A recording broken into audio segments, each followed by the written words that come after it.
예. 저 유승민 후보님은 옛날에 원내대표 연설 저한테 큰 울림이 있었다고 제가 공적인 자리 또 사적인 자리에서 여러 번 말씀하셨고 굉장히 기대가 큰데 제 뒤통수를 때리시더라고요. 제 1호 공약이 여가부 폐지였어요. 그래서 그걸 딱 보고 이분이 나를 여가부의 즐거움부터 해방시켜주는구나. 근데 내가 여가부 때문에 뭐가 괴로웠지 생각해보니까 나는 여가부로 인해서 받은 고통이 없거든요. 그래서 저는 왜 유승민, 그 다음에 하태경, 이준석, 이래가지고 이 세 분이 갑자기 안티페미니즘 드라이브를 딱 걸면서 나가는 것들이 굉장히 좀 문제가 있다. 여가부 폐지 공약을 내세우시면서 혹시 여성단체들이나 아니면 2030 여성들한테 견해를 물어보신 적은 있습니까? 어떻게 해요? 여가부 폐지 공약을 내세우시면서 예. 여성단체 분들하고 협의를 하거나 아니면 2030 여성들하고 대화를 해보거나 그런 적이 있습니까? 2030 여성들하고야 대화를 해봤고요. 여가부 폐지가 1호 공약이라고 그러셨는데 1호 공약 아닙니다. 아니고 진 교수님 기억하실지 모르겠는데 4년 전에 SBS에서 대선 후보 면접 토론할 때 진 교수님 그때 패널로 오셨어요. 그때 패널 중에 한 분이 저한테 여가부 폐지에 대해서 물었더니 제가 바로 그 자리에서 저는 평소에 여가부 폐지하고 양성평등을 하는 게 좋겠다 이렇게 말씀을 드렸고 그때는 진 교수님 아무 말씀 안 하시더니 요즘은 왜 그러시는지 모르겠는데요.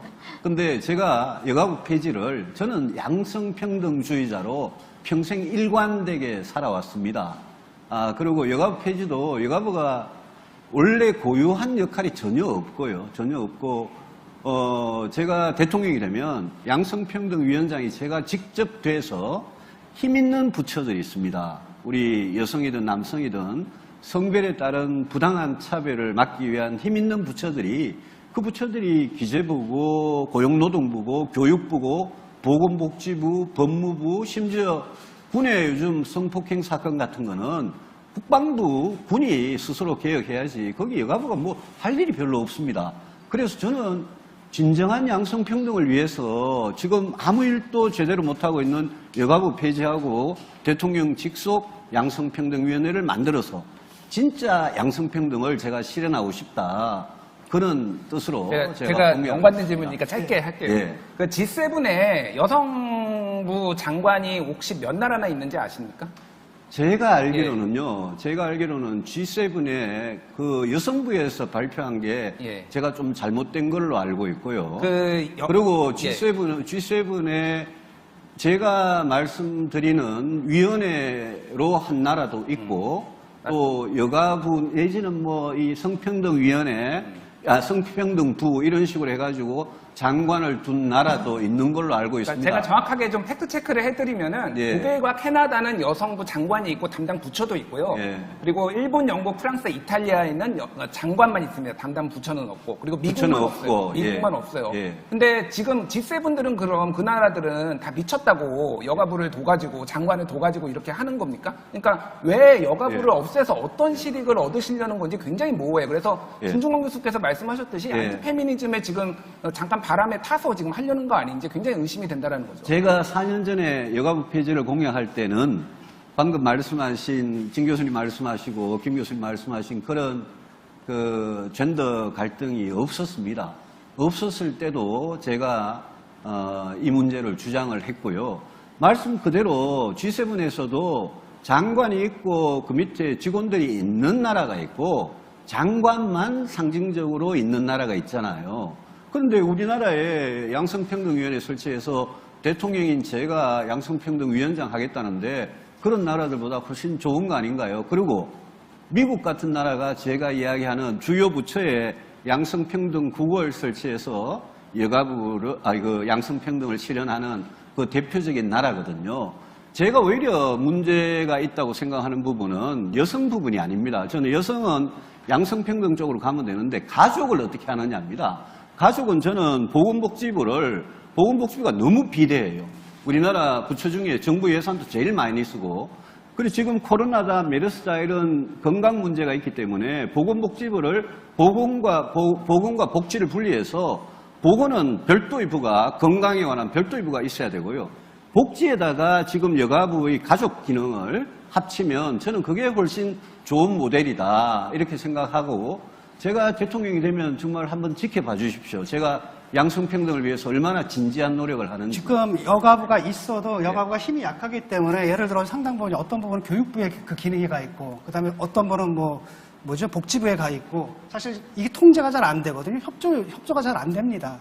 그다음에 여가부가 했던 고유한 역할들이 있고 사실 우리나라 사회에서 이른바 페미니즘이라는 것들이 어느 정도 관철되는데 여가부가 했던 그 고유의 역할들이 있고 그다음에 성폭행 피해 여성들을 보살피는 데서 해왔던 여가부의 일정한 역할들이 있는데 지금 위원회가 딱 있으면 대통령 힘으로 각 부처 동원하겠다 그러는데 그 각 부처에서는 정작 그 부분을 담당하는 고유 인력은 없는 거예요. 그러니까 부가적인 일들이라는 거죠. 이거를 모아가지고 대통령이 있다라고 해서 뭐가 되겠냐라고. 그다음에 그 위원회 예산은 얼마나 될 겁니까? 지금 여가부 예산이 2조 약간 넘습니다. 위원회 그리고 예산 지금 제가 설명을 드릴게요. 2조 약간 넘는데 그 2조라는 예산도 안에 예산 내역을 들여다보시면 전부 다 다른 부처에서 가져온 일을 하고 있습니다. 본연의 일에 있는 게 아니고요. 제가 한 가지 예만 들어드릴게요. 공군, 해군, 육군에서 얼마 전에 아주 정말 끔찍한 그런 극단적인 선택을 하게 만든 성폭행 사건이 있었습니다.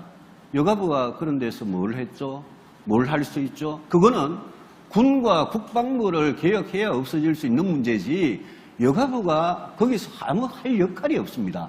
예산을 말씀하시는데 제가 대통령이 돼서 양성평등위원회를 만들면 고용부다, 보건복지부다 이런 양성평등국에서 지금 여가부가 쓰는 예산보다 훨씬 더 많은 예산 쓸 수 있다고 생각합니다. 그러니까 군에서 지금 그런 문제가 터지는 것 자체는 뭐냐면 여가부의 역할로 여성들에 대한 그 인식이 올라갔기 때문에 그런 일이 비로소 터지는 거지 과거에는 그런 일이 터져도 알려지지 않았을 거라는 겁니다. 그리고 지금 독일 같은 경우에는 어떻게 하냐면은 가족이나 노인 여성 이걸 함께 묶어가지고 오히려 키우고 장관 안에다 차관 3명 놓고 그다음에 이런 식으로 해서 제대로 역할을 하게 만들거든요. 지금 복지부에서 하는 것보다도 차라리 그런 기능들을 떼가지고 하나로 묶어서 전담을 하게 만들고 여기 위상을 좀 더 올려주게 되면 여성부가 제 기능을 할 수가 있는데 이걸 없앤 다음에 책임 소재도 불가능해요. 그놈의 위원회는 뭐 이렇게 많은지 모르겠고 위원회 가지고 이게 되겠습니까? 네, 위원회 공화국이죠. 이게 너무 제가 좀 답변을 드리면 제가 좀 네. 답변을 드리고 하면 안 될까요? 네, 그러세요. 네. 그 위원회도 위원회 나름이겠죠. 지금 여가부가 대단한 일을 하는 것 같이 말씀을 하시는데 그거는 저는 전혀 사실이 아니라고 생각합니다. 여가부가 오히려 문재인 정부 들어와가지고 박원순 노고돈 시장 사건에 대해서 여가부가 했는 거 보면 그건 정말 한심한 부처죠. 그것만 해도 사실 없어져야 되지만 제가 박원순 노고돈 시장의 권력형 성범죄 사건 그것 때문에 여가부를 없애자는 게 아닙니다. 여가부가요. 저는 진 교수님 말씀 중에 가족의 기능을 보건복지부의 복지 기능하고 가족 기능을 합치는 거는 제가 말씀을 드렸고요.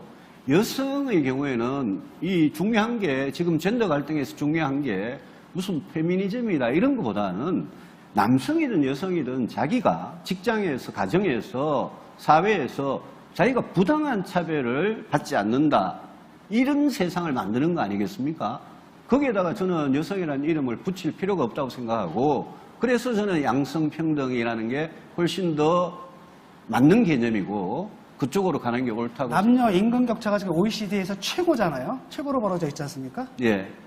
그것을 줄일 수 있는 방안은 뭡니까? 남녀 임금 격차가 최고로 벌어진 거는 남녀 임금 격차뿐만이 아니고요. 우리나라는 대기업의 정규직, 비정규직, 1차, 2차, 3차 하층업체의 정규직, 비정규직 이 임금 격차가 우리나라만큼 큰 나라가 없다는 거 알고 계시지 않습니까? 남녀 임금 격차도 하는 일, 여성의 경력 단절 이런 것 때문에 하는 일의 차이 때문에 똑같은 일을 하는데 남녀가 임금 격차가 있다 그러면 그건 진짜 말이 안 되죠. 그러니까 그런데 그동안의 히스토리가 역사가 쌓여가지고 남성들이 지금 하고 있는 일하고 여성들이 하고 있는 일을 그게 평균들이 그러니까 월급 수준들이 달라가지고 나타나는 문제이기 때문에 그거는 여성이 유리천장을 깨고 올라가도록 하고 여성한테 경력 단절이 이루어지지 않도록 하고 그래서 제가 저출생 문제에 대해서, 저출산 문제에 대해서 누구보다도 4년 전에도 그렇고 지금도 그렇고 적극적인 공약을 내는 겁니다. OECD 같은 경우에는 예를 들어서 여성이 예컨대 기업의 여성의 비율을 정해놓는다라든지, 그다음 공공부처에서 예를 들어서 40%라든지, 공공기관이나 이런 식의 그 할당제가 있거든요. 거기에 대해서는 어떻게 생각하십니까? 할당제에 대해서는 저는 좋은 할당제는 계속 갖고 가고요. 할당제가 그게 성별에 대한 부당한 차별이고 그게 필요 없다고 생각하면 저는 없애는 게 맞다고 생각합니다. 저는 할당제를, 모든 할당제를 다 없애야 된다고 그러니까 생각합니다. 예를 들어서 여성 할당제 있지 않습니까? 여성 할당제도 마찬가지고요. 그러니까 거꾸로 남성 할당제도 있습니다. 예. 예. 그러니까 양성평등 할당제잖아요, 우리나라. 예. 근데 그렇죠. 예를 들어가지고 기업에서 지금 임원들 비율 중에서 4%밖에 안 되고, 2, 3%밖에 안 되거든요. 예를 들어 OECD 같은 경우에 그걸 갖다 10에서 20%로 널린다라는 계획, 그 다음에 그걸 갖다 독일 같은 경우 법으로 규정을 하거든요. 그 다음에 공공기관에서는 이제 거의 40, 그 다음에 50까지 간단 말이에요. 예. 그것도 법으로 규정한단 말이죠.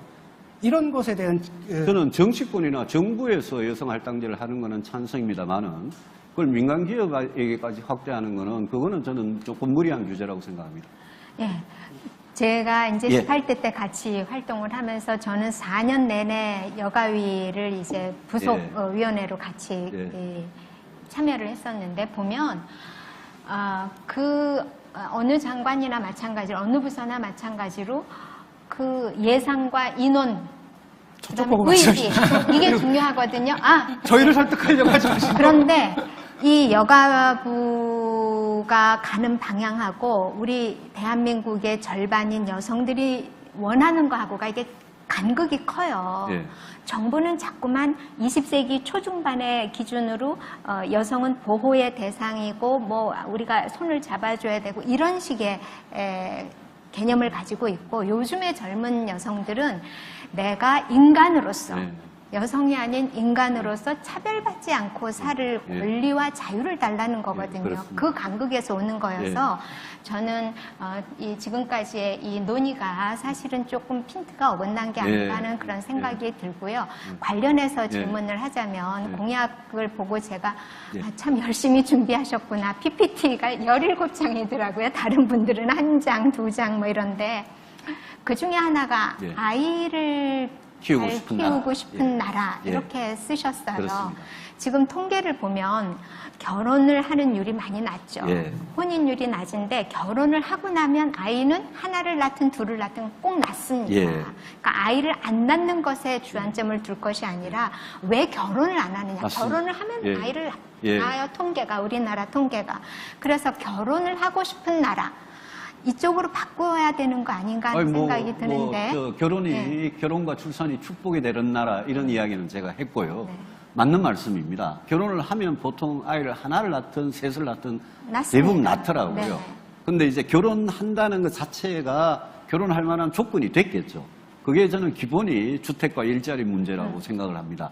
주택과 일자리 문제 그 두 개가 워낙 어려우니까 젊은이들이 좌절을 하고 그 두 개가 어려운데 아주 기본이 안 돼 있는 거 자기가 준비가. 그래서 뭐 박 교수님 말씀에 충분히 저는 전적으로 동의하고요. 아까 여가부에 대해서 말씀하신 그 괴리는 보통 일반 여성들이 원하는 거하고 여가부가 늘 이렇게 강조를 하는 그 부분 사이의 괴리는 저는 일부 여성단체에도 그런 게 발견할 수 있다고 생각합니다. 여성단체가 진짜 여성을 위해서 지금 이제까지 존재해 왔느냐.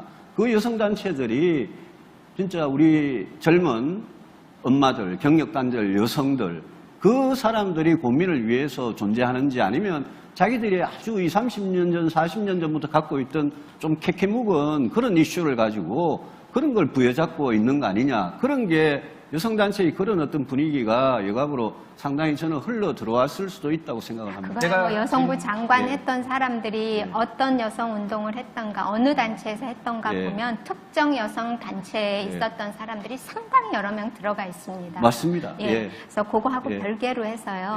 죄송하지만 예전에 공수처 주장하셨었죠. 공수처 4년 전에 주장했죠. 주장하셨었죠. 지금은요. 제가 문제인식 공수처는 제가 반대하는데 제일 앞장섰던 사람입니다. 제가 두 개를 주장했는데요. 하나는 고위공직자 수사처하고 하나는 수사청이라는 걸 주장했습니다.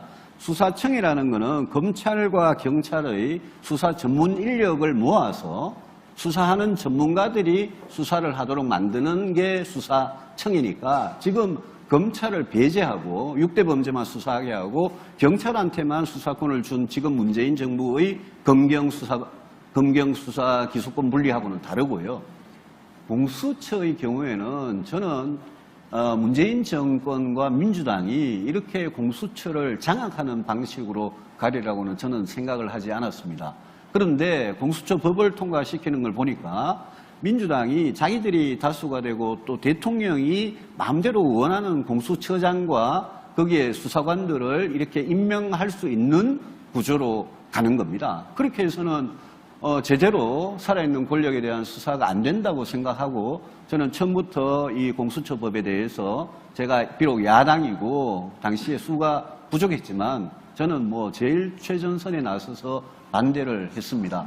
제가 생각하는 공수처는 대통령이 마음대로 그렇게 임명하는 그런 공수처는 아니었다라는 말씀. 알겠습니다. 제가 질문 하나 드릴게요. 좀 정치 얘기를 좀 해보겠습니다. 네. 국민의힘은 탄핵의 강을 건넜다고 보십니까? 건너고 있는 중이죠.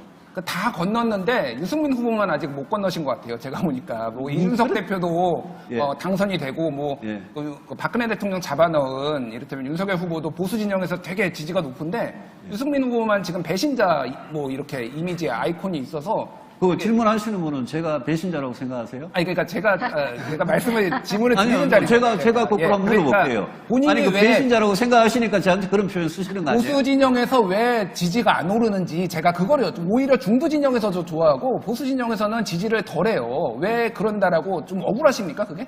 중도 확장성은 있는데 솔직히 말씀드려서 억울하죠. 억울한데 저는 그게 아마 영남의 보수권의 지지를 말씀하시는 것 같아요. 예.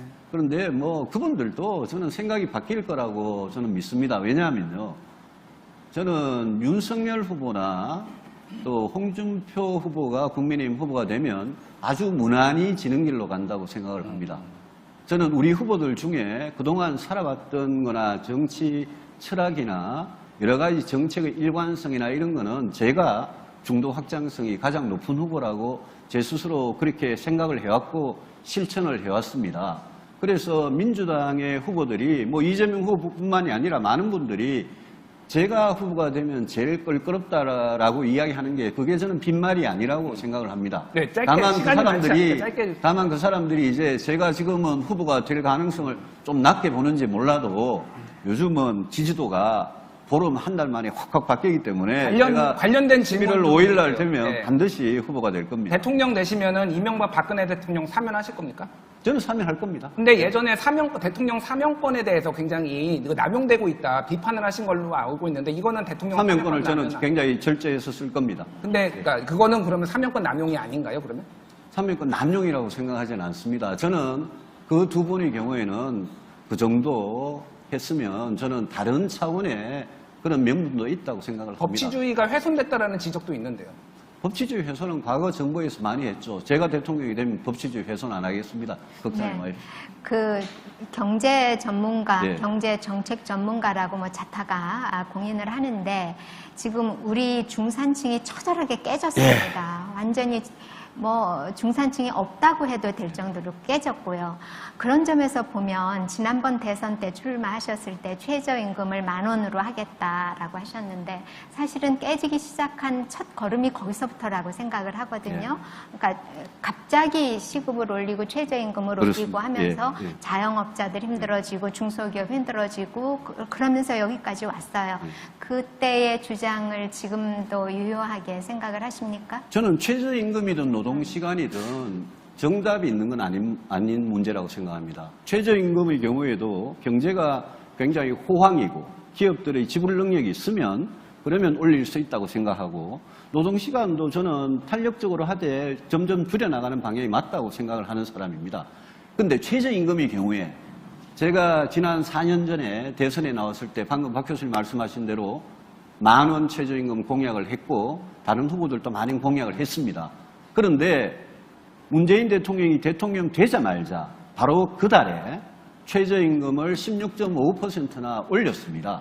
그런데 그때는 경제가 좀 안 좋을 때인데 그래서 많은 알바생들, 많은 식당에 아르바이트하고 편의점이고 우리 중소기업이고 소상공인이 많이 어려워지고 일자리도 오히려 많이 사라졌습니다.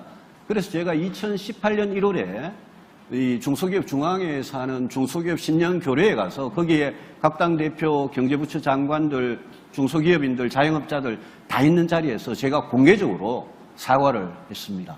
저는 그 공약은 잘못됐다. 오케이, 그러면, 사과를 했고 네. 제가 최저임금 10,000원 공약한 후보들 중에 아마 제가 유일하게 사과했을 겁니다. 예, 그러면 중산층을 지금 이 상황에서 중산층을 두텁게 다시 복원할 수 있는 방책이 뭐가 있을까요? 한국 경제가 30년 동안 가파르게 올라가다가 90년대 초반부터 30년 동안 지금 가파르게 내려오고 있습니다. 네.